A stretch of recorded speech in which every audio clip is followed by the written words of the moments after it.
नमस्कार, मी पंजाब डक. शेतकऱ्याला एक सांगू इच्छितो, शेतकऱ्यांना घाबरू नका. पण ही परिस्थिती, वारं सुटण्याची परिस्थिती दरवर्षी कधी असते? पाऊस पडल्याच्या नंतर पुढच्या महिन्यात असते. पण यावर्षी काय झालं, सुरुवातीला आल्यामुळं हे शेतकऱ्याला असं वाटतं की यावर्षी पाऊस पडणार नाही. आणि त्याच्यामधून काय झालं की प्रसारमाध्यमातून बरंच भेडसावत आहे की दुष्काळ पडणार आहे. शेतकऱ्याला सर्वप्रथम सांगतो, यावर्षीचं साल सगळ्यात चांगलं राहणार आहे. जूनच्या शेवटच्या आठवड्यामध्ये चांगला पेरणीयोग्य पाऊस पडणार आहे. सगळ्याच्या हळूहळू पेरण्या सुरू होणार आहेत, म्हणून हा अंदाज लक्षात येतात.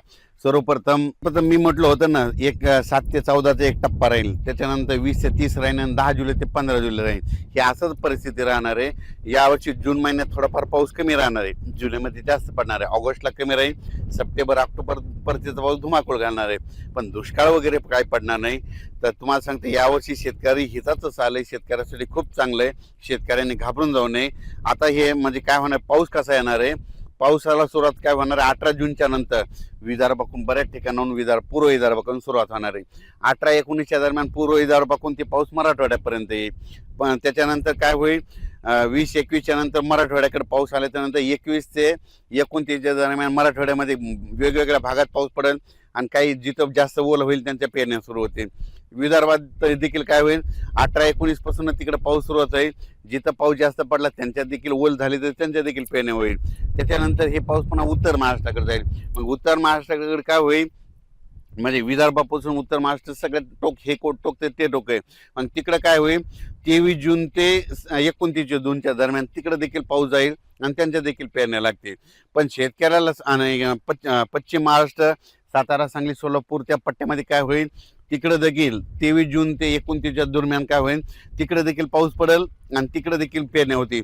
पण तो शेतकऱ्याला सांगू इच्छितो की दुष्काळ वगैरे काय पडणार नाही. तुम्ही मनातली भीती बाळगू नका. कारण की बऱ्याच तुम्हाला दररोज मोबाईल उघडलं की तुम्हाला दुष्काळ आणि ते एल निनोच दिसायलंय.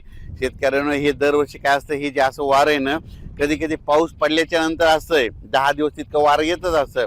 तर तुम्हाला सांगू इच्छितो, 19 तारखेच्या नंतर, 19 जूनच्या नंतर राज्यामध्ये हे उन्हाचा पारा देखील ते कमी होणार आहे. म्हणून हे देखील सर्व शेतकऱ्यांना लक्षात ठेवा. 20 तारखेपासून उन्हाची तीव्रता कमी होईल, ढगाळ वातावरण यायला सुरुवात होईल. म्हणून हे देखील सर्व शेतकऱ्यांना लक्षात द्यायचं. पण राज्यात मात्र जूनच्या शेवटच्या आठवड्यात चांगला पेरणीयोग्य पाऊस होईल. वेगवेगळ्या भागात पडेल, पण शेतकऱ्याला वाटतं की सगळीकडे पहिल्याच दिवस येणार, सगळीकडे नाही पडणार. काय होणार, दररोज वेगवेगळ्या भागात पाऊस पडेल आणि दाखल होईल. म्हणून हे लक्षात घ्यायचं. मान्सूनचा पाऊस सगळीकडे एकदा जात नसतो. दररोज काय होतं, वेगवेगळ्या भागात दाखल होतो. जिथं जास्त ओलं ते शेतकऱ्याच्या पेरण्या होतात. मग ही सर्व शेतकऱ्यांनी लक्षात घ्यायचं. शेतकऱ्याला सांगू इच्छितो की 20 जून ते 30 जून दरम्यान ज्या ज्या भागात पाऊस पडेल, तिथं चांगलं पडेल, तिथं देखील पेरण्या होत्या. आणि दरवर्षी शेतकऱ्यांनी लक्षात घ्या, मी पहिल्यापासून म्हणलो होतो की 2026ला थोडाफार पाऊस कमी होईल, पण परतीचा पाऊस जास्त होणार.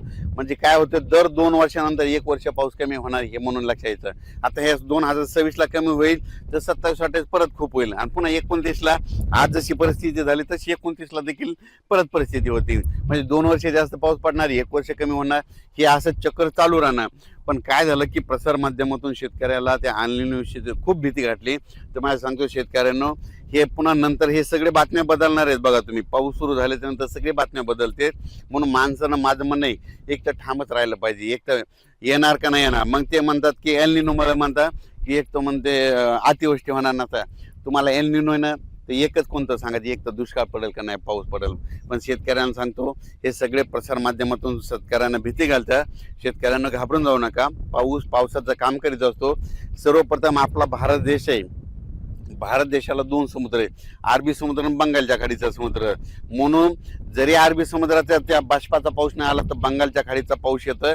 आणि ज्या ज्या वर्षी मान्सून काय होतो, आल्याच्या नंतर स्थिरावतो, थांबतो. आणि त्याच्यानंतर काय होतं, मग पाऊस पूर्वेकडून येतो. आणि पूर्वेकडून आल्याच्या नंतर काय होतं, पूर्व विदर्भ, पश्चिम विदर्भ, मराठवाडा असा करीत पाऊस मग उत्तर महाराष्ट्राकडे जातो. शेतकऱ्याच्या पेरण्या लागतात. म्हणून हे लक्षात यायचं. शेतकऱ्यांनी घाबरून जायचं कारण नाही. शेतकऱ्याला परत एकदा सांगतो, जमिनीची, शेताची पेरणी करत असताना चांगली अशी ईदभर ओल गेल्याच्या नंतर पेरणीचा निर्णय घेऊ नका. कारण ईदभर ओल गेल्याच्या नंतर कधी पेरू शकता हे पाहू शकता. सगळं रेडी करून ठेवलंय, बियाणं आणून ठेवलंय, खत आणून ठेवलेत. फक्त पाऊस पडल्याच्या नंतर इथं शेतात यायचं, ईदभर ओल गेली, मग आम्ही देखील पेरणीचा निर्णय घेणार आहेत. त्या ईदभर ओलीचं एक तुम्हाला वैशिष्ट्य सांगतो. ईदभर ओल गेली पेरल्याच्या नंतर काय होतं, जमिनीमध्ये मुळी जाते. तर काय होतं, जरी 15 दिवस जरी पाऊस नाही आला तर ते पीक काय होतं, त्या ईदभर ओलीवर टिकून राहतं. पण शेतकऱ्याने 4 बोट 6 बोट ओलीवर जर पेरणी केली, त्याची मुळी लगेच खाली खंटीला जाते, कोरड्यात जाते, मग ते पीक सुकतंय. म्हणून शेतकऱ्याला सांगतो, चांगली जमिनीमध्ये ओत गेल्याशिवाय शेतकऱ्याने पेरणी करू नये.